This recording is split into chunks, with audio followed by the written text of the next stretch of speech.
I just wanted to go over quickly again, one thing that I know that differentiates PSP, Pencak Silat Pertempuran, from other systems.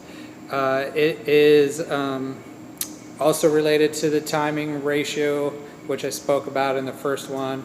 It's an expression rather than a principle, but the one of the things is we have a pretty well-defined positioning system, and I call it a combat positioning system just to give it a name, but essentially it is a reference set for relationships between you and your opponent. So an opponent sticks their arm out, and you have whatever material to draw from, but you have to understand, at least to some extent, what makes the most sense. In order to fit into the timing ratio, there has to be some, there has to be some definition, because you can't sit there sorting through your mental Rolodex of things. So you have to be able to define it pretty quickly, you have to be able to put it into action even quicker, and you have to be able to exploit an attacker's weaknesses, which is how we get to wanting to counter all the time. So a big thing that we do is this combat positioning system. And to me, that's sort of a carrier for some of the other methods we use. For example, we spend a huge deal of time training how to bridge, how to close the gap, how to change range, control range, etc. So those are, to me, those are all variations of saying the same thing. The thing that we need to do, though, when we close gap, when we change the space between ourselves and the opponent, is we also need to be able to know where the hell we're at. What are we doing? What are we going to do? What are our options? And in order to do that in a one-to-one ratio, we have to have a pretty well-defined process. You can't just hope for the best. You need to be able to respond and make it happen.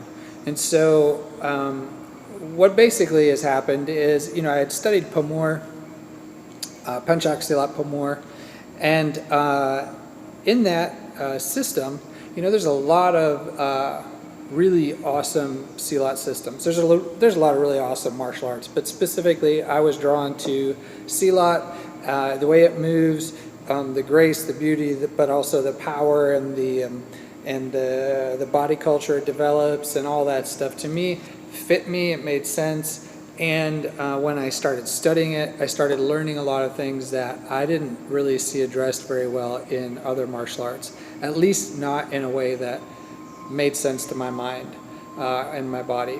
And so I'm a bigger guy, so I tend to not connect super well to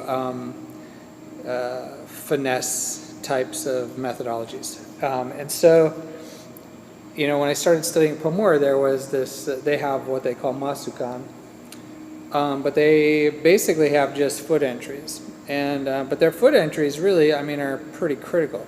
So they have all kinds of evasions and things of that sort. And so, because they actually have like categories of evasions, 1 foot moving, no feet moving, 1 foot moving, jumping, diagonal, moving back evasions, there's just all kinds of stuff, and then within each of those there's multiple things you can do. So to me, Pomor's, it was a fantastic framework. It's like got a great organized structure. It's really big. Like I loved Pomor and I learned a ton from it, so I'm not knocking it, but for me as a part-time guy who wants to be able to help people get up to speed reasonably, so they're not going to have every answer they need from me. They're going to have to continue to learn. But what I wanted to be able to do is give people tools to learn so that they can go back and continue to grow forever, really, if they want to. I have. I don't know if everybody else does. But so to me, Pamor, had this framework, and I started studying it, and it was like a light bulb went on. In that process of learning these entries, I learned that there's basically, 8, I think is what they show, 8 reference points around a person's leg for your entry, for your own leg, basically. And really there's 16 if you count both feet, but at the end of the day, there's really 4 unique ones, doubled on the inside of an attacker's arm, which gives you 8, and then on the other side, of course, you have the same quantity because you have 2 legs.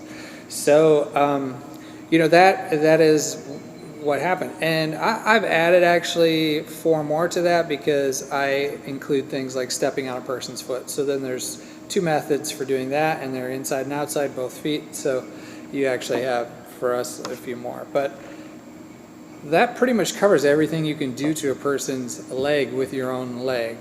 Now, it doesn't address the reference of, picking the ankle versus picking the knee versus picking the hip. But as a system, PSP addresses that individually in the training process. And then with that, I also understood that, I could do the same thing with hands. So that, to me, was one of the biggest epiphanies.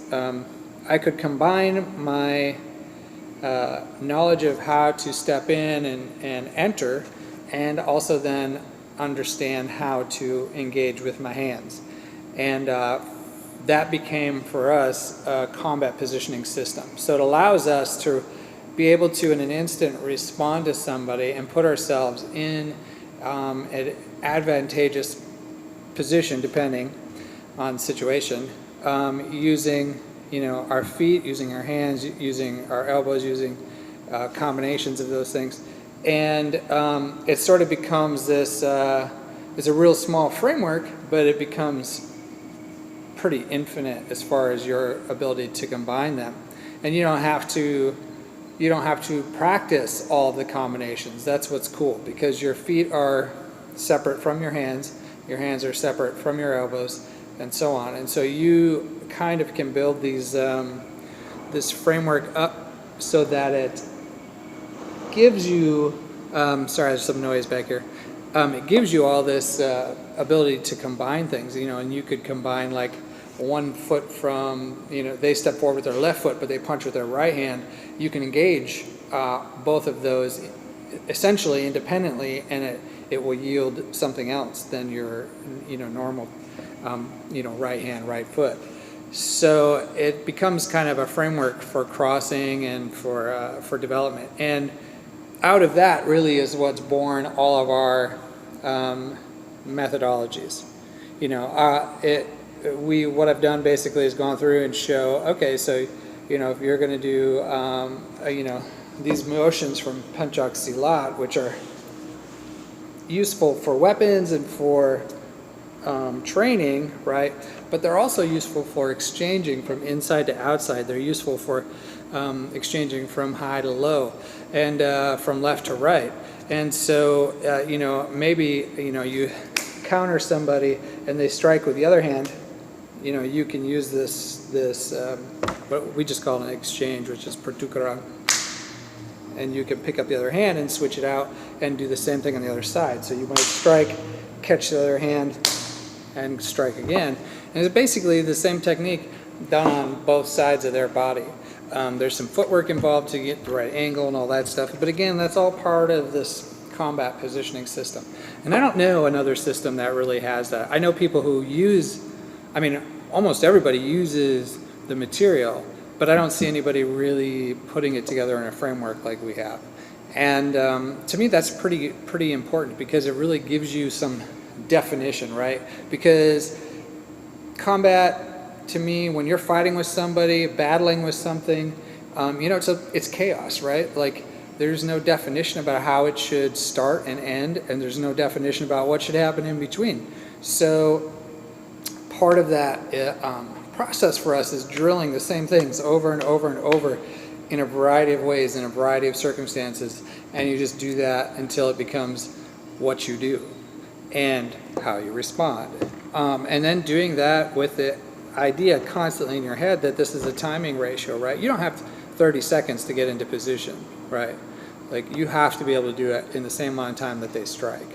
If you can't do that, then you have to be able to, figure out how to recover and move into the next thing. Because if you're always playing catch up, you're always going to be behind, which means you're always going to be behind in timing and probably getting hit, probably losing ultimately. So you need to be able to have these things really well defined, but still allow them to be organic, right? That's the thing, because we can't define the chaos of combat. We can only define the relationship, and the relationship is only partly yours. It's also whatever this person does. And so you have to be able to be adaptable. And by practicing that adaptability, we get that organic component to combat, which, again, like people who practice techniques, right, for flow or for idea building and all, it's fantastic. Do it. Keep doing it. But you also need to practice adaptability. I mean, one of the things that you see a lot of in combative systems is that they do a lot of like scenarios training. Well, the reason they do scenario training is because it's constantly reminding you that you have to control environment and circumstance and relationship and all those things. And that's basically what PSP is all the time. You don't have control over the other person, you only have control over yourself. So you always have to guard yourself, guard your positions, guard your training, put yourself always in a place to do the next thing. We call those set points. You have to be able to continually move from set point to set point in relationship to the opponent. But even if that relationship is jacked up, you need to be able to consciously move into something that you know. Because if you don't, you're adding more chaos to the whole process, right? If I take something I know and I say, okay, this is what I've been training, right? And so, oh crap, things went wrong. And then I go, well, then I don't know what to do. I'm just going to do whatever I want. Obviously, that doesn't really bring you anywhere. That helps add more chaos to the situation. So the combat positioning system, I mean, there's about 5 other things that I've touched on in there that we talk about regularly, that we work towards. But the combat positioning system is a bigger umbrella over all of those things, having set points, we talk about that. That's a very specific thing. That's a strategy for us, always moving from a thing known to another thing known. The timing ratio being part of that scenario, but combat positioning system to me is about relationship with the attacker. I don't know what they're going to do. I don't know how they're going to start. I don't know if they're going to do something goofy that I'm not used to seeing, because I always train with these guys who train like I train, so I have to be able to be adaptable, and I have to be able to figure out how to move in relationship to them. So what it becomes is, I don't really care what you do. All I care about is my relationship to them. So you can do crazy stuff, but I have to be able to just adapt to it. You put a foot out, or you keep a foot back. You put a hand out, or you keep a hand back. You throw a hook punch instead of a straight punch. Doesn't really matter. For us, we know how to connect to it. So, you throw an uppercut, it's fine. If it's a body hook, it's fine. It doesn't matter. So we're really just focused on constantly trying to be able to adapt. So, we're moving. We move a lot into like boxing framework fighting. And the goal there is to get you a little more street ready in a shorter amount of time, but you could do that all very traditionally. So what I'm doing is sort of trying to be relevant to the relationships we need today for the guys who walk out of here when they train. And combat positioning system is a huge thing for us. If you have any questions, feel free to write me, ask me. Again, my email is info@combat-silat.net.